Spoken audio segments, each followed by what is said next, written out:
ओम नमः शिवाय। हमारे चैनल में आपका स्वागत है। पिछले अध्याय में हम लोग पढ़े थे सूत जी द्वारा शिव पुराण की महिमा का वर्णन, देवराज को शिवलोक की प्राप्ति के बारे में, चंचुला का संसार से वैराग्य के बारे में, देवराज ब्राह्मण की कथाओं के बारे में और विदुत ब्राह्मण की कथा बारे में जानते हैं। चंचुला की शिव कथा सुनने में रुचि और शिवलोक कैसे गमन हुआ उसके बारे में, विदुर का पिशाच योनि से कैसे उद्धार हुआ उसके बारे में, शिव पुराण के श्रवण की विधि और श्रोताओं द्वारा पालन किए जाने वाले नियम, ये सब हमने पहला अध्याय में सुने। दूसरा अध्याय विंध्येश्वर संहिता, जो कि उसका पहला अध्याय आज पढ़ने जा रहे हैं। पहला अध्याय पापनाशक साधनों के विषय में प्रश्न, जो आदि से लेकर अंत में है, नित्य मंगलमय है, जो आत्मा के स्वरूप का प्रकाशित करने वाला है, जिनके 5 मुख है और जो खेल खेल में जगत की रचना, पालन और संहार तथा अनुग्रह एवं तिरोभाव रूप 5 प्रबल कर्म करते हैं, उन सर्वश्रेष्ठ अजर अमर उमापति भगवान शंकर का मैं मन ही मन चिंतन करता हूँ। व्यास जी कहते हैं, धर्म का महान क्षेत्र जहाँ गंगा यमुना का संगम है, उस पुण्यमय प्रयाग जो ब्रह्मलोक का मार्ग है, वहाँ एक बार महान तेजस्वी महाभाग महात्मा मुनियों ने विशाल यज्ञ का आयोजन किया।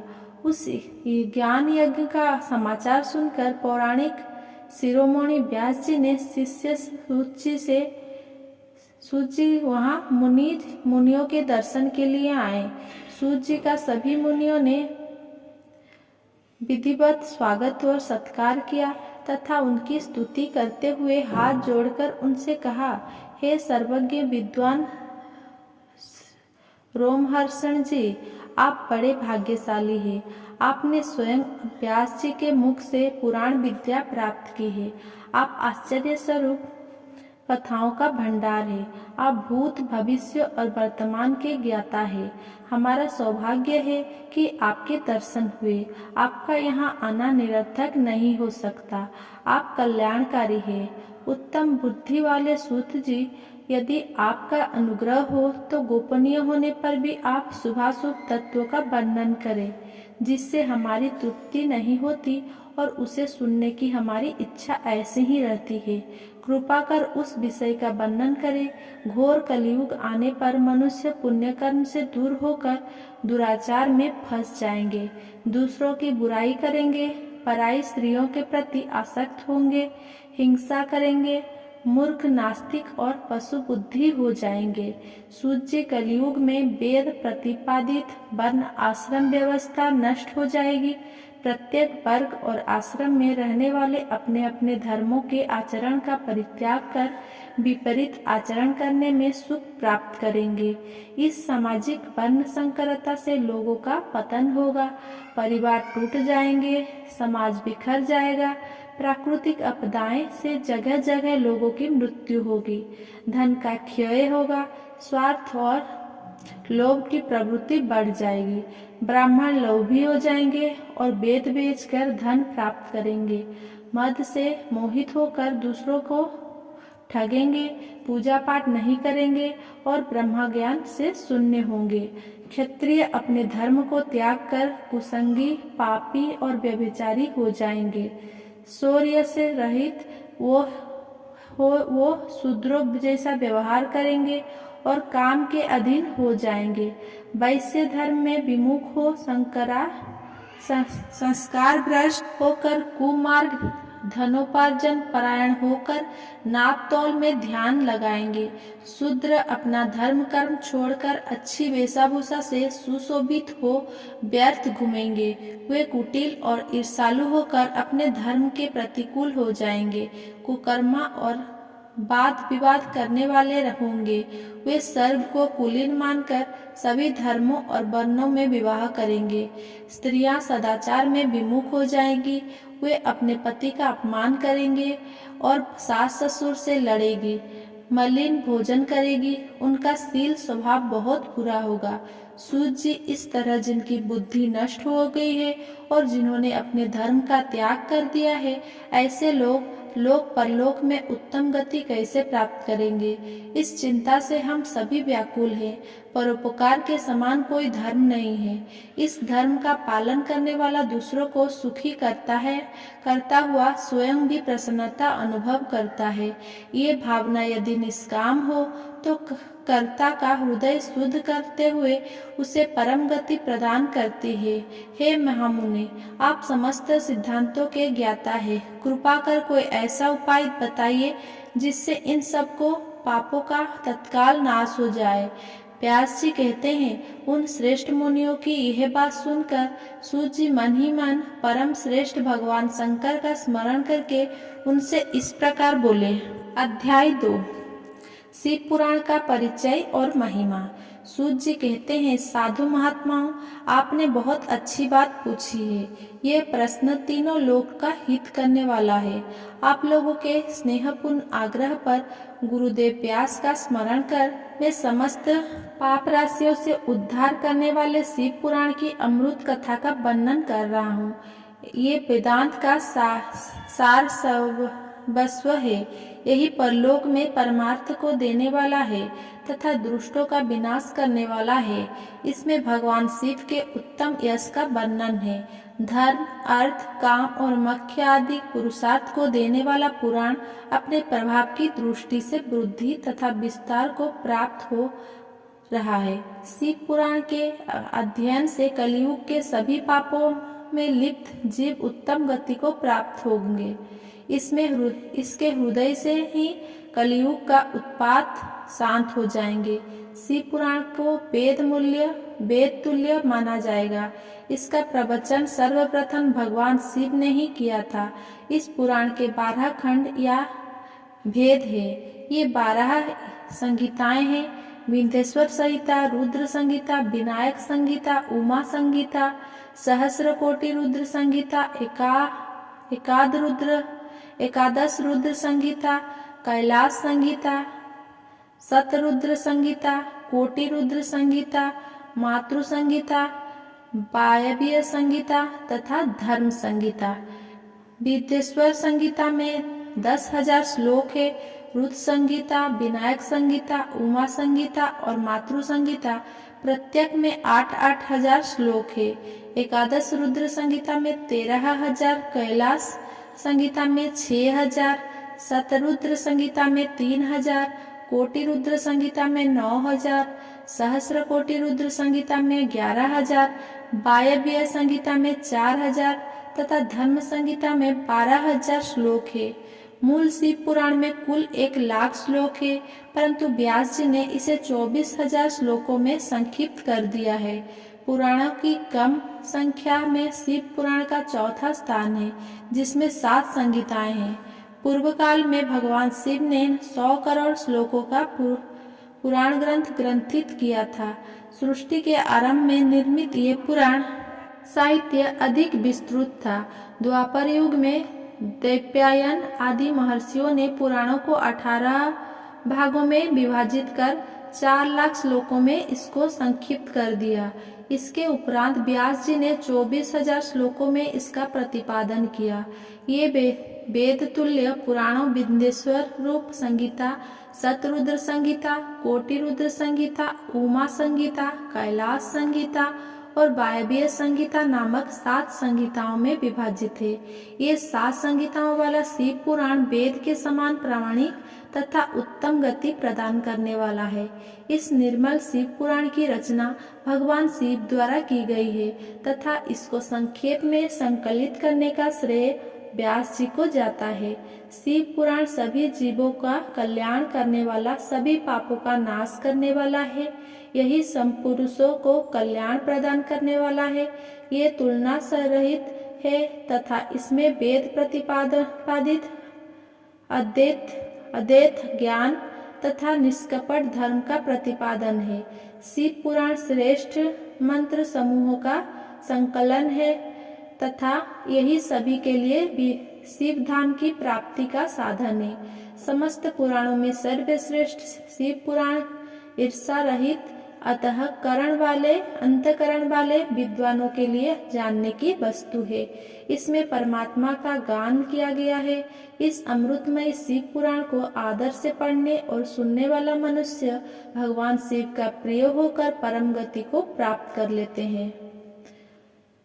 तीसरा अध्याय, श्रवण, कीर्तन और मनन साधनों की श्रेष्ठता। व्यास जी कहते हैं, सूत जी के वचनों को सुनकर सभी महर्षि बोले, भगवान आप वेद तुल्य अद्भुत एवं पुण्यमय शिव पुराण की कथा सुनाइए। सूत जी ने कहा, हे महर्षिगण, आप कल्याणमय भगवान शिव का स्मरण करके वेद के सार से प्रकट शिव पुराण की अमृत कथा सुनिए। शिव पुराण में भक्ति, ज्ञान और वैराग्य का गान किया गया है। जब सृष्टि आरंभ हुई तो 6 कुलों में महर्षि आपस में वाद विवाद करने लगे कि अमुक वस्तु उत्कृष्ट है, अमुक नहीं। जब इस विवाद ने बड़ा रूप धारण कर लिया तो सभी अपनी शंका के समाधान के लिए सृष्टि की रचना करने वाले अविनाशी ब्रह्मा जी के पास जाकर हाथ जोड़कर कहने लगे, हे प्रभु, आप संपूर्ण जगत को धारण कर उसका पोषण करने वाले हैं। प्रभु, हम जानना चाहते हैं कि संपूर्ण तत्वों से परे परात्पर पुराण पुरुष कौन है। ब्रह्मा जी ने कहा, ब्रह्मा, विष्णु, रुद्र और इंद्र आदि से युक्त संपूर्ण जगत समस्त भूतों एवं इंद्रियों के साथ पहले प्रकट हुआ है। वे देव महादेव ही सर्वज्ञ और संपूर्ण है। भक्ति से ही इनका साक्षात्कार होता है, दूसरे किसी उपाय से इनका दर्शन नहीं होता। भगवान शिव में अटूट भक्ति मनुष्य को संसार बंधन से मुक्ति दिलाती है। भक्ति से उन्हें देवता का कृपा प्रसाद प्राप्त होता है। जैसे अंकुर से बीज और बीज से अंकुर पैदा होता है, भगवान शंकर का कृपा प्रसाद प्राप्त करने के लिए आप सब ब्रह्मर्षि धरती पर सहस्र वर्षों तक चलने वाले विशाल यज्ञ करो। यज्ञपति भगवान शिव की कृपा से ही विद्या के सार तत्व, साध्य साधन का ज्ञान प्राप्त होता है। शिव पद की प्राप्ति साध्य और उनकी सेवा ही साधन है तथा जो मनुष्य बिना किसी फल की कामना किए उनकी भक्ति में डूबे रहते हैं, वही साधक है। कर्म के अनुष्ठान से प्राप्त फल को भगवान शिव की श्री चरणों में समर्पित करना ही परमेश्वर की प्राप्ति का उपाय है तथा यही मोक्ष प्राप्ति का एकमात्र साधन है। साक्षात महेश्वर ने ही भक्ति के साधनों का प्रतिपादन किया है। कान से भगवान के नाम, गुणों और लीलाओं का श्रवण, वाणी द्वारा उनका कीर्तन तथा मन में उनका मनन शिव पद की प्राप्ति के महान साधन है तथा इन साधनों से ही संपूर्ण मनोरथ की सिद्ध होती है। जिस वस्तु को हम प्रत्यक्ष अपनी आंखों के सामने देख सकते हैं उसकी तरफ आकर्षण स्वाभाविक है, परंतु जिस वस्तु को प्रत्यक्ष रूप से देखा नहीं जा सकता उसे केवल सुनकर और समझकर ही उसकी प्राप्ति के लिए प्रयत्न किया जाता है। अतः श्रवण पहला साधन है। श्रवण द्वारा ही गुरु मुख से तत्व को सुनकर श्रेष्ठ बुद्धि वाला विद्वान अन्य साधनों, कीर्तन और मनन की शक्ति और सिद्धि प्राप्त करने का यत्न करता है। मनन के बाद इस साधना की साधना करते रहने से धीरे धीरे भगवान शिव का संयोग प्राप्त होता है और लौकिक आनंद की प्राप्ति होती है। भगवान शिव की पूजा, उनके नामों का जाप तथा उनके रूप गुण विलास के हृदय में निरंतर चिंतन को ही मनन कहा जाता है। महेश्वर की कृपा दृष्टि से उपलब्ध इस साधन को ही प्रमुख साधन कहा जाता है। चौथा अध्याय सनत कुमार व्यास संवाद। सूत जी कहते हैं, हे मुनियों, इस साधन का महात्मा बताते समय में एक प्राचीन वृत्तांत का वर्णन करूंगा जिसे आप ध्यान पूर्वक सुने। बहुत पहले की बात है। पराशर मुनि के पुत्र मेरे गुरु व्यासदेव जी सरस्वती नदी के तट पर तपस्या कर रहे थे। एक दिन सूर्य के समान तेजस्वी विमान से यात्रा करते हुए भगवान सनत कुमार वहां जा पहुँचे। मेरे गुरु ध्यान में मग्न थे। जागने पर अपने सामने सनत कुमार जी को देखकर वे बड़ी तेजी से उठे और उनके चरणों का स्पर्श कर उन्हें अर्घ्य देकर योग्य आसन पर विराजमान किया। प्रसन्न होकर सनत कुमार जी गंभीर वाणी में बोले, मुनि तुम सत्य का चिंतन करो। सत्य तत्व का चिंतन ही श्रेय प्राप्ति का मार्ग है। इसी से कल्याण का मार्ग प्रशस्त होता है। यही कल्याणकारी है। ये जब जीवन में आ जाता है तो सब सुंदर हो जाता है। सत्य का अर्थ है सदैव रहने वाला। इस काल का कोई प्रभाव नहीं पड़ता। ये सदा एक समान रहता है। सनत कुमार जी ने महर्षि व्यास को आगे समझाते हुए कहा, महर्षि सत्य पदार्थ भगवान शिव ही है। भगवान शंकर का श्रवण, कीर्तन और मनन ही उन्हें प्राप्त करने की सर्वश्रेष्ठ साधन है। पूर्व काल में मैं दूसरे अनेक साधनों के भ्रम में पड़ा घूमता हुआ तपस्या करने मंदराचल पर जा पहुंचा। कुछ समय बाद महेश्वर शिव की आज्ञा से सबके साक्षी तथा शिव गणों के स्वामी नंदिकेश्वर वहां आए और स्नेहपूर्वक मुक्ति का साधन बताते हुए बोले, भगवान शंकर का श्रवण, कीर्तन और मनन ही मुक्ति का स्रोत है। ये बात मुझे स्वयं देवादिदेव भगवान शिव ने बताई है। अतः तुम इन्हीं साधनों का अनुष्ठान करो। व्यास जी से ऐसा कहकर अनुगामियों सहित सनत कुमार ब्रह्मधाम को चले गए। इस प्रकार इस उत्तम वृत्तांत का संक्षेप में मैंने वर्णन किया है। ऋषि बोले, सूत जी आपने श्रवण, कीर्तन और मनन को मुक्ति का उपाय बताए हैं, किंतु जो मनुष्य इन तीनों साधनों में असमर्थ हो वह मनुष्य कैसे मुक्त हो सकता है? किस कर्म के द्वारा बिना यत्न के ही मोक्ष मिल सकता है? 5वां अध्याय शिवलिंग का रहस्य एवं महत्व। सूची कहते हैं, हे सानक जी, श्रवण, कीर्तन और मनन जैसे साधनों को करना प्रत्येक के लिए सुगम नहीं है। इसके लिए योग्य गुरु और आचार्य चाहिए।